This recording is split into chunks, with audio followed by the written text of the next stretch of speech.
2 years ago this week, the International Olympic Committee forbid athletes from speaking out against Russian anti-gay laws. Remember, back in 2013, Russia enacted laws that ban, quote, the propaganda of non-traditional sexual relations, and they imposed fines for providing information about the gay community to minors.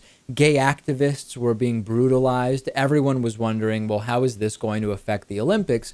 Ultimately, Russia didn't really do anything about foreign activists or athletes who decided to fly rainbow flags, but athletes were told not to do anything actively protesting those laws. Next, we have Brazil hosting the 2016 Olympics, and we've now learned that the water around Rio is loaded with sewage and that Brazil will not be able to clean it up in time. Every time that we have a World Cup or Olympics, I actually realize more and more that it's not that great of a thing for the cities and the countries that have it. And I'm actually glad that Boston, Massachusetts has opted to drop their candidacy for, I believe it's the 2024 Olympics. I think it would not break, Boston is a world-class city already. Traffic's bad enough in Boston already. And there's enough going on in Boston right now. I just don't see the long-term gain of hosting the Olympics. Yeah, Brazil was pretty much ravaged by the World Cup, and I don't think the Olympics are going to go that well for Brazil. At least, we'll see. Boston was a real contender. Boston beat out Los Angeles, San Francisco, D.C.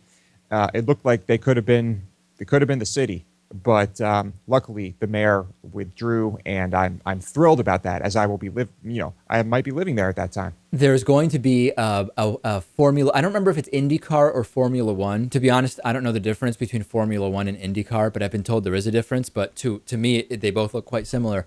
There's going to be a car race in Boston. It's going to be like a street race that is going to be going through the city, and it's going to be quite an interesting route.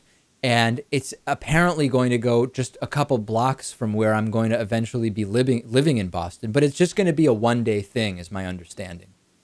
So shut down all of these busy streets for just one day. Right. I think that's still a pretty huge headache for the residents of Boston. I'm sure it will be. But it's more interesting to me than just doing the whole Olympics thing, because we know what happens to cities after they host the Olympics.